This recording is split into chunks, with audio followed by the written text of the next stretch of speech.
સ્વાગત છે આપનું રંગતમાં। હું સિદ્ધિ કમાણી રોજ તમને અવનવી વાનગી બનાવતા શીખું છું। જો તમને મારી વાનગી પસંદ આવતી હોય તો તમે મારી ચેનલને સબસ્ક્રાઇબ કરો, મારા વિડીયોને લાઈક કરો અને શેર કરો।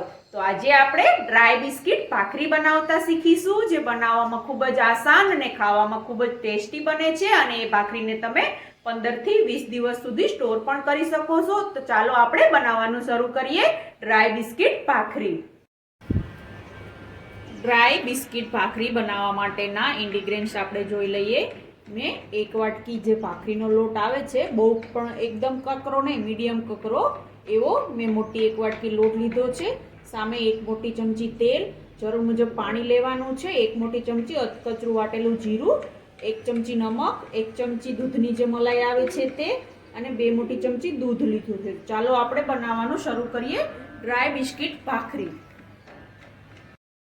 ડ્રાય બિસ્કિટ ભાખરી બનાવવા માટે આપણે સૌપ્રથમ એક મિક્સિંગ બાઉલ લેવાનું છે। તો મિક્સિંગ બાઉલ લીધું મેં। હવે આપણે એની અંદર જે મેં ભાખરીનો લોટ ઝીણો મીડિયમ કકરો લેવાનો છે, બહુ કકરો આવે છે તે નહીં, તે એડ કરી દઈશું। તો 1 વાટકી લોટ લીધો છે, તો આપણે એની સામે એક મલાઈ લીધું છે 1 ચમચી મોટી।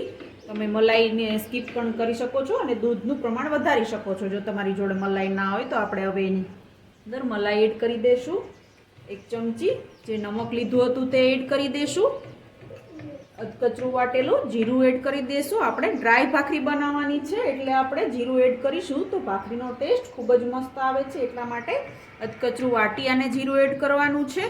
હવે આપણે દૂધ એડ કરવાનું છે, તો આપણે હવે દૂધ એડ કરી દઈશું અને જે 1 ચમચી તેલ લીધું હતું તે પણ આપણે એડ કરી દઈએ અને બધી જ વસ્તુને વ્યવસ્થિત રીતે મિક્સ કરી લઈએ, એટલે આપણને ખ્યાલ આવે કે આપણે એમાં પાણી કેટલું એડ કરવાનું છે। તો હવે આપણે હાથ વડે બધી જ વસ્તુને મિક્સ કરી લેશું। આપણે પાણીની ખૂબ જ ઓછા પાણીની જરૂર પડશે, કારણ કે આપણે દૂધ અને મલાઈ અને તેલ ત્રણેય વસ્તુથી લોટ બાંધીશું, એટલે આપણી ડ્રાય એકદમ બિસ્કિટ જેવી ભાખરી બનશે। એટલા માટે આપણે ત્રણેય વસ્તુનું મોણ નાખી અને લોટ બાંધવાનો છે। તો આવી રીતે બધી જ વસ્તુ મિક્સ થાય તેવી રીતે હથેળી આંગળા વડે આપણે લોટને મિક્સ કરી લેવાનો છે અને પછી પાણી એડ કરતું જવાનું છે અને એકદમ સોફ્ટ, બહુ સોફ્ટ પણ નહીં ને એકદમ કઠણ પણ નહીં એવો લોટ બાંધવાનો છે, મીડિયમ, જેથી આપણી ભાખરી ખૂબ જ ટેસ્ટી બને અને પકવવામાં પણ આસાન રહે। તો તમે જોઈ શકો છો આપણે બધું જ મોણ વ્યવસ્થિત રીતે મિક્સ થઈ ગયું છે લોટની અંદર। તો હવે આપણે પાણી એડ કરતા જશું અને લોટ બાંધવાનો છે। તો હવે આપણે થોડું આવી રીતે પાણી એડ કરતા જવાનું છે અને લોટ બાંધવાનો છે, જેથી આપણો લોટ એકદમ સોફ્ટ ના થઈ જાય। આપણે મીડિયમ કઠણ લોટ બાંધવાનો છે, એટલા માટે એક યારે બધું જ પાણી એડ નથી કરવાનું, થોડું પાણી એડ કરતા જવાનું છે અને લોટ બાંધવાનો છે। તમે જોઈ શકો છો આપણો એકદમ સોફ્ટ પણ નહીં અને એકદમ કઠણ પણ નહીં એવો લોટ બંધાઈ રહ્યો છે। તો હવે આપણે થોડા પાણીની જરૂર છે, તો થોડું પાણી એડ કરી અને પાછો આપણે લોટ વ્યવસ્થિત બાંધી અને લોટને થોડી વાર માટે રેસ્ટ કરવા માટે રાખવાનો છે, જેથી અંદર બધી વસ્તુ મિક્સ થઈ જાય અને લોટ આપણો એકદમ સોફ્ટ થઈ જાય। તો તમે જોઈ શકો છો આપણો ડ્રાય ભાખરી બનાવવા માટેનો લોટ બંધાઈ ગયો છે। તો હવે આપણે એને એક ડીશ ઢાંકી બાઉલને અને 10 થી 15 મિનિટ માટે રેસ્ટ કરવા માટે મૂકી દઈશું। ડ્રાય બિસ્કિટ ભાખરી બનાવવા માટે આપણે જે લોટને ઢાંકી અને રેસ્ટ કરવા માટે રાખ્યો હતો 10 થી 15 મિનિટ, તો હવે રેસ્ટ થઈ ગયો છે। તો હવે આપણે એને આવી રીતે હાથ વડે મસળી લઈએ અને પછી આપણે એના લુવા બનાવી લઈએ અને પછી આપણે મોટી ભાખરી વણી અને એમાંથી આપણે ગ્લાસ વડે નાની ભાખરી બનાવવાની છે। તો હવે આપણે લોટ મસળી અને આપણે એના એક સરખા 3 મોટા લુવા બનાવી અને મોટી ભાખરી બનાવી લેશું। તો હવે આપણે 3 લુવા બનાવી લઈએ, આવી રીતે આપણે એના મીડિયમ ત્રણેય એક સરખા ભાગ બનાવી લેશું આવી રીતે, અને લુવો બનાવી અને ભાખરી વણવાની છે। તો હવે આપણે ભાખરી વણી લેશું। ભાખરીને વણવા માટે મેં અહીંયા એક પાટલી લીધી છે, તો હવે આપણે એની ઉપર આવી રીતે હાથ વડે લુવો બનાવી અને પછી ભાખરી વણવાની છે। તો આવી રીતે મોટો લુવો બનાવી દબાવી અને જે ભાખરીનું વેલણ આવે છે એનાથી આપણે મીડિયમ થિકનેસવાળી ભાખરી બનાવવાની છે। જો તમે બહુ જાડી ભાખરી રાખશો તો ભાખરી ક્રિસ્પી નહીં બને, એટલા માટે આપણે બહુ પતલી પણ નહીં અને એકદમ જાડી પણ નહીં, એ મીડિયમ થિકનેસવાળી ભાખરી બનાવવાની છે। તો આપણે હવે ભાખરીને મોટી એકદમ વણી અને પછી ગ્લાસ વડે આપણે ભાખરીને કટ કરવાની છે, જેથી એક સરખી ભાખરી બને અને આ ભાખરીને તમે 15 થી 20 દિવસ સુધી સ્ટોર કરી અને ખાઈ શકો છો અને આ ભાખરી બાળકોને ખૂબ જ ભાવે છે. તો તમે પણ આ રેસીપી ઘરે જરૂરથી ટ્રાય કરજો અને તમારી ભાખરી કેવી બની તે મને કમેન્ટ બોક્સમાં જરૂરથી જણાવજો. તો હવે આપણે આવી રીતે આટલી થિકનેસવાળી ભાખરી વણી અને પછી ગ્લાસ વડે કટ કરી લેવાની છે. તો આપણી ભાખરી વણાઈ ગઈ છે. તો હવે આપણે એને ગ્લાસ વડે કટ કરી લેશું. તો આવી રીતે મેં એક આવો મીડિયમ સાઇઝની આ ગોળવાળો ગ્લાસ લીધો છે. તો આવી રીતે આપણે એને ગ્લાસ વડે વેઇટ પ્રેસ આપી અને કટ કરી લેવાના છે. તો તમે જોઈ શકો છો એક ભાખરીમાંથી આપણે 3 ભાખરી બનાવી લેશું.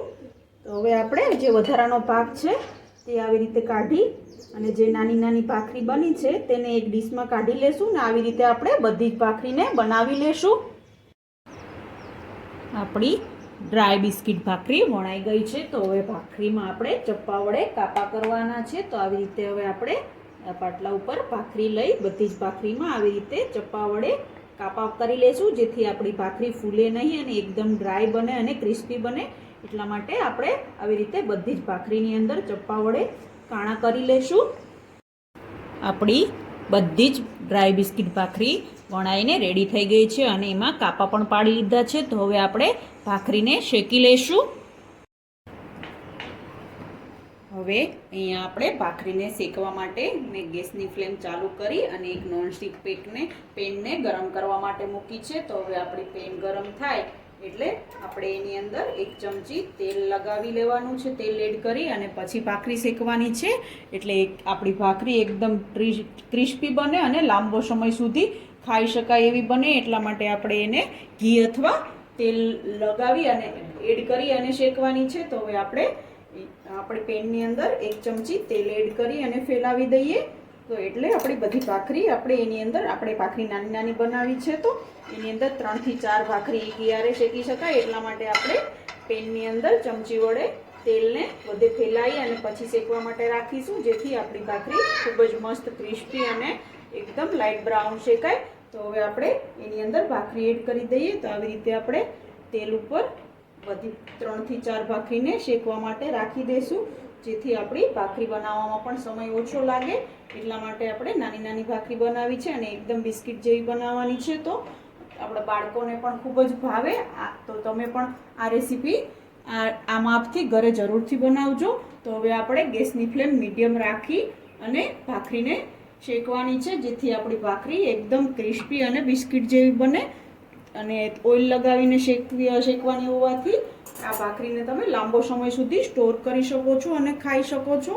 તો હવે આપણે એક સાઈડ વ્યવસ્થિત રીતે ભાખરી પાકે એટલે આપણે એને પલટાવી લેવાની છે અને પછી બીજી સાઈડ પાકવા માટે રાખી દેવાની છે. તો હવે આપણે એને ચીપિયા વડે ભાખરીને આવી રીતે પલટાવી લેશું, જેથી બીજી સાઈડ પણ ઓઇલ લાગી અને વ્યવસ્થિત રીતે આપણી ભાખરી પાકી જાય. તો આપણે આવી રીતે બધી જ ભાખરીને પલટાવી અને શેકવાની છે.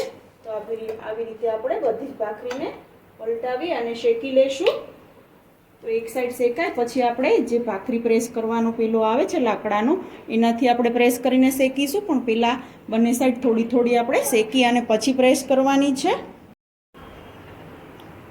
આપણી ભાખરી એક સાઈડથી થોડી થોડી પાકી ગઈ છે. તો હવે આપણે ભાખરીને આવી રીતે પલટાવી લઈશું અને પ્રેસ કરી અને પકાવશું, જેથી આપણી એકદમ બિસ્કિટ જેવી જ ભાખરી બને, એકદમ ડ્રાય બને. એટલા માટે આપણે ફૂલવા નથી દેવાની ભાખરીને. એટલા માટે આપણે જે પ્રેસ કરવાનું આવે છે લાકડાનું, એના વડે આવી રીતે ભાખરીને પ્રેસ કરી અને પકવવાની છે, જેથી એકદમ ડ્રાય અને બિસ્કિટ જેવી ભાખરી અને ખૂબ જ ટેસ્ટી બને અને અંદરથી પણ મસ્ત રીતે પાકી જાય. તો હવે આપણે આવી રીતે બધી જ ભાખરીને બંને સાઈડ પ્રેસ કરી અને પકાવી લેશું.